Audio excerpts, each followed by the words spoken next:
Hi there, this is Neil Crone, and you're listening to The Medley with Blake Crash Priddle.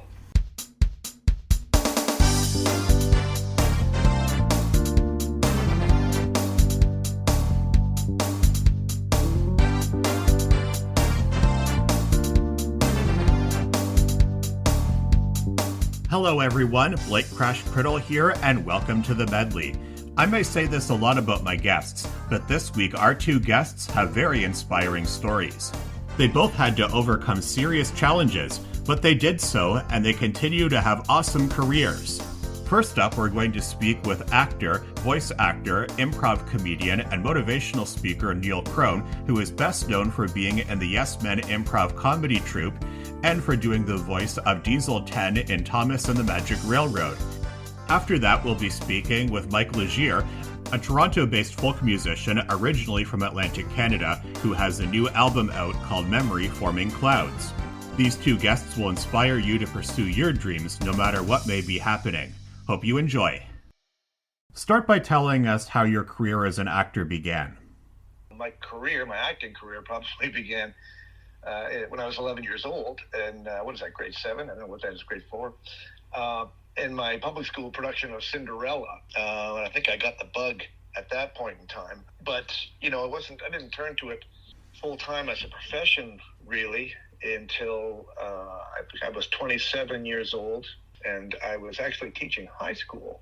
I thought you better get a real job in this life, and even though I kind of wanted to act, nobody really showed me where to go to do that or pointed out a route for me. So I turned to teaching for 3 years, but at the same time I was taking improv classes in the evening and doing theater sports and Second City workshops. And in October of my third year of teaching, Second City offered me a full-time job with their touring company. And that was sort of the pivotal moment where I left everything else behind and turned to this full-time. So you worked with Second City, that's Second City Television, right? Second City Theatre, Second City main stage comedy troupe in downtown Toronto. Back then it was at the old fire hall. Now it's over somewhere around Blue Jays Way, I think, somewhere. But I was in the touring company initially with Colin Mockery. Colin and I were roommates in the touring company. And then he went to main stage just a few months before I did. And then we were doing, 8 shows a week in this theater in Toronto. What other famous comedians influenced your work? Behind my desk where I work and write, I have framed and autographed pictures of both Dick Van Dyke and Don Knotts. Really were two of the hugest influences in my life. There are others. I love Bill Murray and Jerry Lewis, certainly. But Dick Van Dyke and Don Knotts, they were my heroes, really. I know that you're currently a member of the Yes Men improv comedy troupe. How did that troupe start? The Yes Men began, I guess I started it, essentially. I had an opportunity to do an improv show. Kevin Frank and I had improvised together for many years, and Kevin and I were doing two-handed shows quite a bit. And I had an opportunity come up for where somebody wanted a sort of a larger format show, and I've always wanted to work with Pat McKenna. Pat and I had done some TV shows together here and there, and Pat actually took my place on main stage at Second City when I left, so we missed each other there, but we'd known each other for years. And I wanted to work with guys who not only were talented guys, but were good guys too, fun people and decent people and kind people. And so we put together this. I called two of them. I said, "Hey guys, do you want to do this show together?" And they jumped at the chance, and we did that show.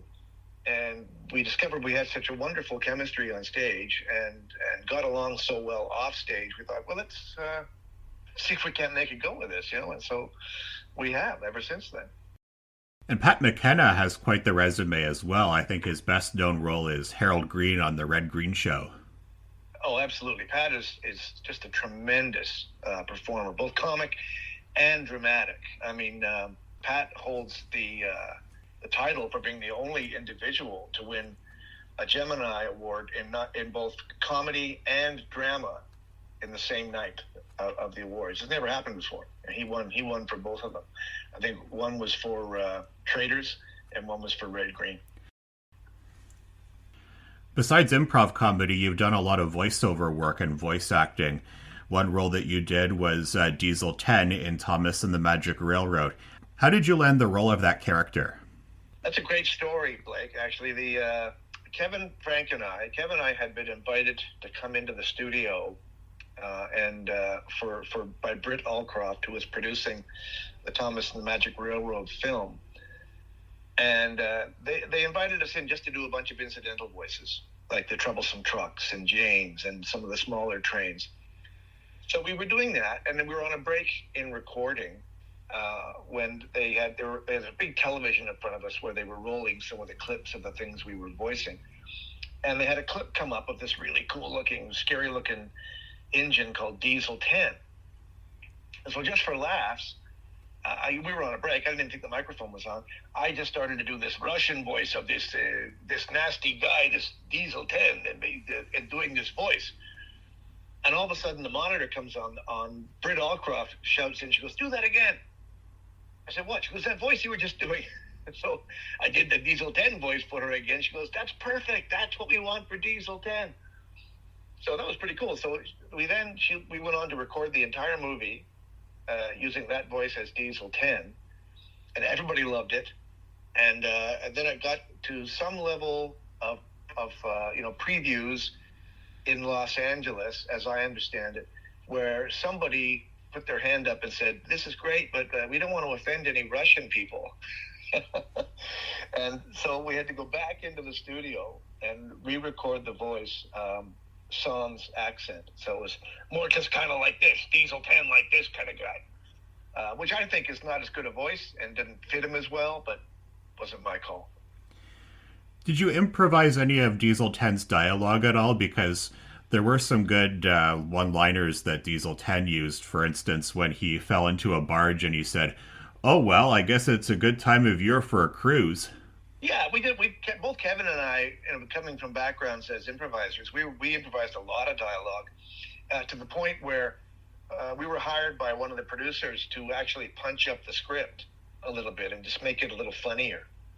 So yeah, when I was recording Diesel, Britt certainly encouraged me to go off book a little bit and throw stuff in wherever I thought it might help out. Yet you also did the voice of Gordon and Splatter as well, right? Mm-hmm. And I currently do the voice of Gordon on the Thomas and Friends, which is I just had a session today recording Gordon's voice for that cartoon. Oh, is that right? So I still do Gordon. Yeah. I watched a couple of clips from All Engines Go, and I really like the new character Bruno, who is apparently on the autism spectrum. Bruno the brake car. Isn't that cool? I think that's a very cool thing, and they've really done a great job with him, and he's a welcome addition to the show, that's for sure. Are you aware that many people with autism are fans of Thomas the Tank Engine, and that a lot of parents of children on the autism spectrum say that Thomas helped to get them through life and helped to teach them about emotions and helped to calm them down and things like that? I had never heard that before, Blake. I was certainly aware that there were a lot of people on the spectrum who were getting in touch with me and saying really wonderful things about the show. And initially, it was a bit of education for me, too, because initially I wasn't sure what to make of these people. But my partner that I live with, Catherine, is a brilliant individual who has made a career of working with people on the spectrum. And she explained that to me. And it was pretty cool. It's kind of a nice thing to sort of stumble into. Initially it was just a cartoon for me. I kind of had a soft spot for Thomas in my own heart because it came along at a time when my own children were growing up. And so they grew up watching all of the Thomas stuff, the original show with Ringo Starr and then George Carlin. And so it was fun for me to be able to get on board and do the voice of Gordon. In fact, in my studio, right where I'm sitting right now, I have it in my hands. I have a very old die-cast model of Gordon, and I keep him here beside my microphone when I'm recording. What I used to do is I used to play with my Thomas the Tank Engine toys, and I would try to narrate the story, but I couldn't actually narrate it until I was much older. I was just speaking in gibberish. But being That's autistic great. and being nonverbal, but now I can tell stories. Now I can speak. But Thomas will always have a place in my heart, I think, no matter how old I get. I think that's true for a lot of people, and I'm realizing that now. That I mean, so far it seems to be mostly males that that reach out and contact me. I have a lot of people even writing me, and sending in their ideas for scripts and for certain episode ideas and stuff. It's pretty fun. Who's your favorite character to voice? Do you like Diesel 10, Gordon, or Splatter the best? Hands down, Diesel 10 was the most fun, especially when I was doing the Russian voice for him, because it's just great fun playing a bad guy. I mean, the voice of Gordon that I'm currently doing is he's sort of the only, or one of the only adults in All Engines Go. So, he is that sort of prim and proper sort of voice, and the voice of reason and the voice of being grown up. But Diesel was just a loose cannon, and it was a ton of fun to do him. Tell us about some of the other animated characters that you voiced over the years. I did Cody Kapow, where I played Mogo, the sort of the bad guy, this bad gorilla ape. I did Little Miss, the Hippo Tub Company. There have just been dozens and dozens of them. And I did quite a few voices on Paw Patrol, like incidental voices for the movies. A lot of the sort of secondary characters, I would go in and do voices for them. That was great. Cartoon called Big Blue. I have a lot of fun. I play a guy named No Beard. He's a pirate on Big Blue. Yeah, they're great. I mean, I grew up watching cartoons. I was raised on Bugs Bunny and Daffy Duck, and so I get a huge kick out of being able to do cartoons now. Was voice acting something that came natural to you the same way that improv comedy sort of did? Yeah, I think it did, actually, very much. I as a kid, I was always, a bit of a class clown, and I was always doing voices and making characters up and stuff like that to make my friends laugh. So, when the opportunity came up to actually get paid to do that, I jumped at that. It's definitely a discipline. It's not as easy as it looks, and it is an art form after all. And it's taken me a long time to get good at it. But yeah, it's something I really, really enjoy. I read that you're also a motivational speaker. Could you shed some light on some of the things that you talk about when you give motivational speeches? Sure. Well, one of the big ones that I talk about is in 2000, and I believe I was diagnosed with stage 3 colorectal cancer.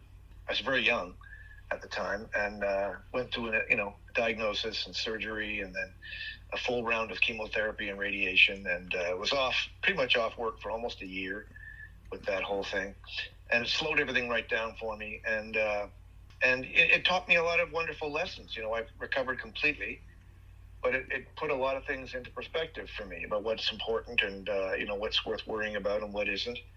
And when I talk, I meld that perspective with one of the cardinal rules that I learned of in improvisation, which is the rule of saying yes, the lesson of saying yes. You never say no on stage when you're doing a scene with somebody.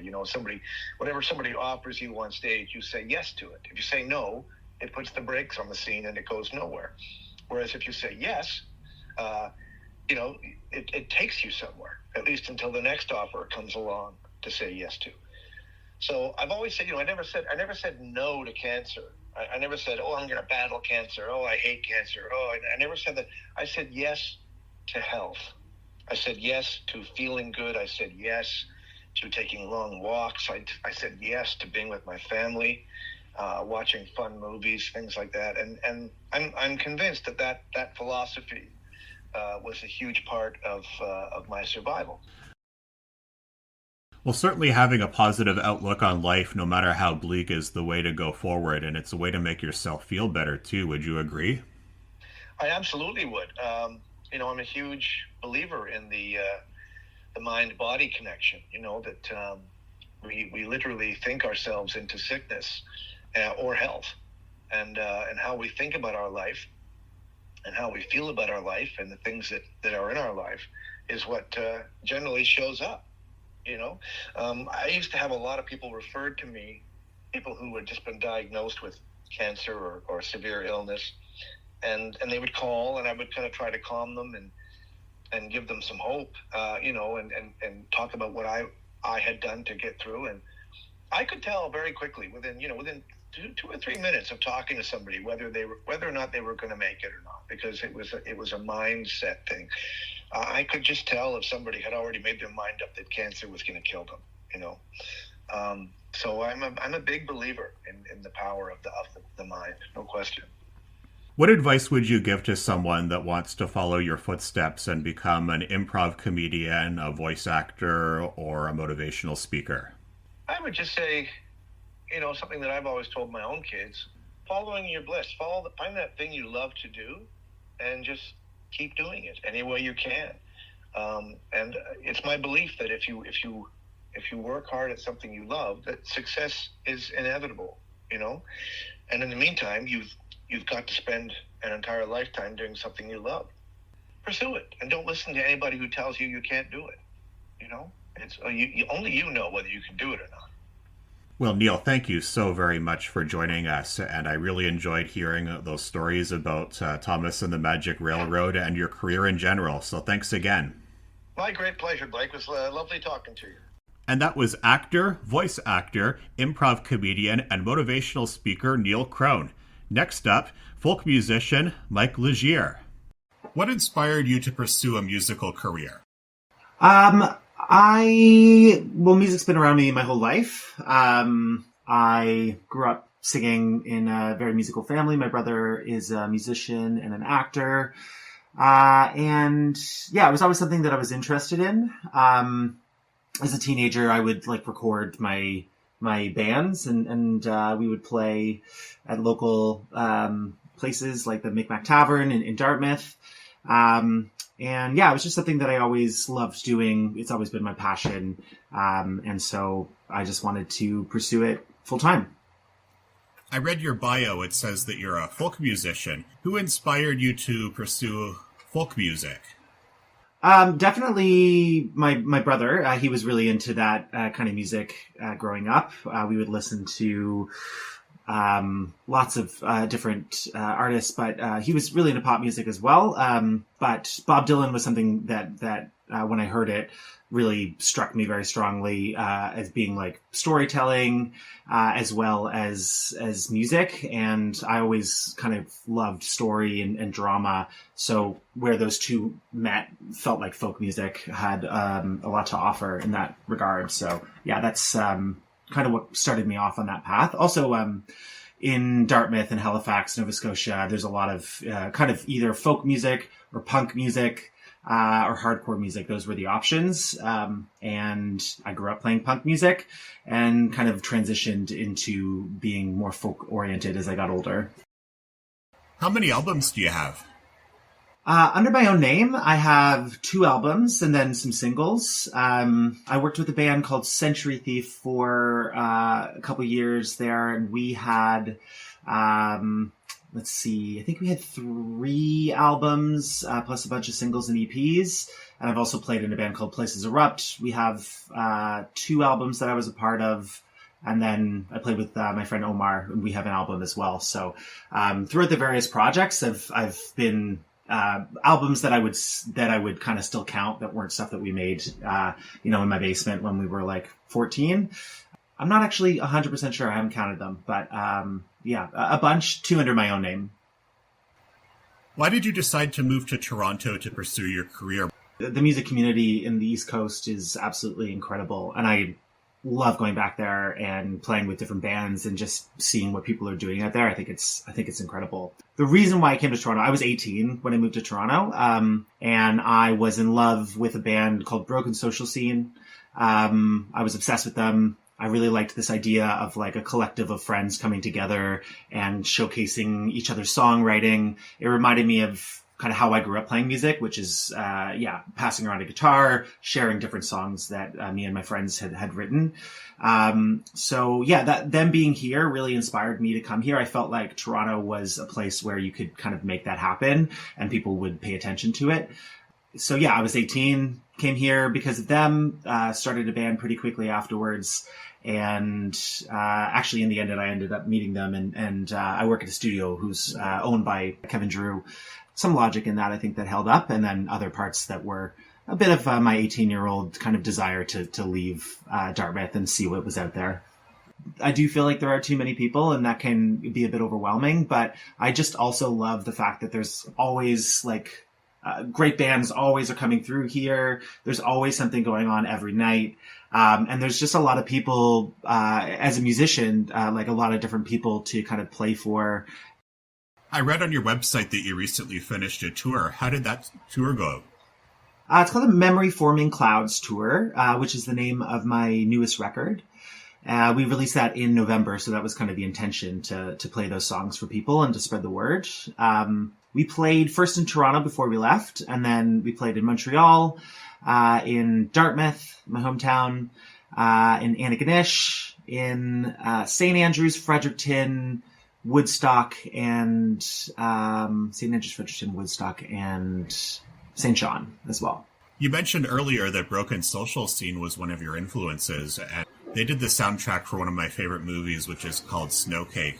If you were ever offered to do music for a movie, would you accept the offer? Definitely. I would love to do some scoring. I have some friends who do that.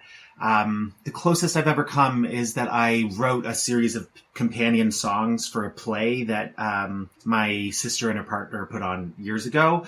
And I really, really liked just kind of trying to take inspiration from the text, having that as a jumping off point.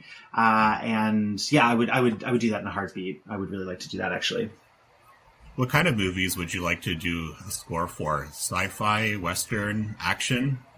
I mean, I would love to do sci-fi. Sci-fi is one of my favorite genres. And I could definitely hear how that would be fun to kind of experiment in that world and explore some kind of ambient stuff. But, I'm not too picky. It would depend on the movie, I think. But I'd be open to pretty much anything.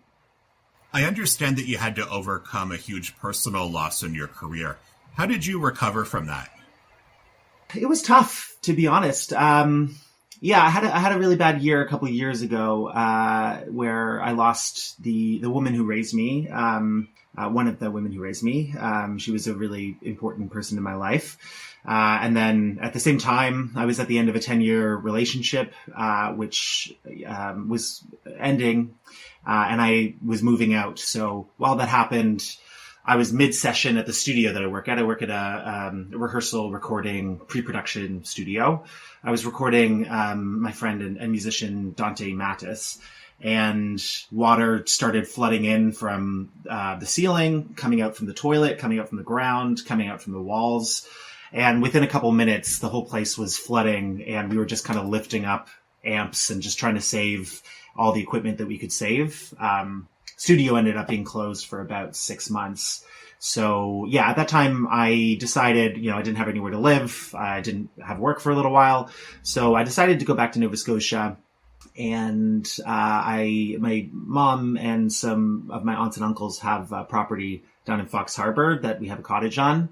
And so I set up shop there, borrowed equipment from some friends and some strangers, rented what I couldn't borrow and set up shop there, and wrote a bunch of songs and recorded them. And that is what ended up becoming my album. So that was a way that I worked through it. And then, also therapy, medication, just kind of starting to kind of confront those issues in my life that I had been able to ignore up to that point. It was a hard process, but I think going through it definitely was something that needed to happen eventually. And I feel better off for it now. Although, at the time, I think that would have been pretty hard to see. If people working in the music industry are suffering from setbacks or losses, what advice would you give them to help them carry on? I think one of the biggest things that stuck with me, and this is actually something that I think I got, I think it's in one of my brother's shows. He says, be gentle with yourself. And then one of my mentors also said, be careful of the stories that you tell about yourself, because they become true. So I think all of those things are true. I think also reaching out for support and just generally kind of taking a breath and taking the time that you need. It's a hard career to work in, music in all of its facets. And there's a lot of pressure to be constantly producing and constantly working. And I think burnout is very, very common. So just, that's something I suffer from occasionally. I do have the tendency to kind of push myself until I hit a breaking point. So I think kind of being aware of that, taking the time that you need and not putting too much pressure on yourself, all of those things are very helpful. It seems to me that you and I have something in common, being on the autism spectrum and having OCD. You tend to get overwhelmed very easily, and working in journalism or radio can result in burnout if you work too hard. And you and I have something in common. That is, sometimes we work ourselves to the bone without realizing that we're burning ourselves out. Yeah. How do you manage that? The same way that you do. Basically just taking deep breaths and knowing when enough is enough. Yeah. It sounds simple, but I think it is still very poignant. It's hard, though, because we were always taught that we have to have a good work ethic and we always have to push ourselves. But I think the people that taught us that, they failed to teach us that there's a line that has to be drawn. We have to sometimes look after ourselves first before we can do what we need to do to be successful. That's absolutely true. I think drawing boundaries is one of the hardest things to do, and it can feel really wrong, but also you kind of need to do it. Otherwise you lose yourself in the process. So yeah, I agree with you. How can people keep up to date with you and your upcoming performance dates? I have a website, mikelegere.com. You can also follow me. I'm pretty consistent on Instagram. I post a little bit on TikTok. I try to have my dates up on Spotify as well. So yeah, if you like it, and following on Spotify is always helpful. I do post the tour dates there. But my website is up to date as well. So people can listen to your music on Spotify. Can they also download your albums on iTunes or on Amazon? Yeah, they can, I think pretty much anywhere where you can get music, you can download or buy or listen to, stream.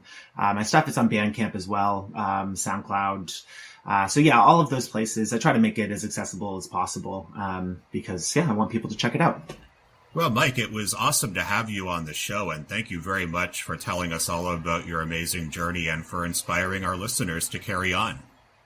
Hey, thanks so much for having me, Blake. And that was folk musician Mike Legere. I hope that you enjoyed the inspiring stories from this week's guests. Until next time, here at The Medley, we're all kinds of different.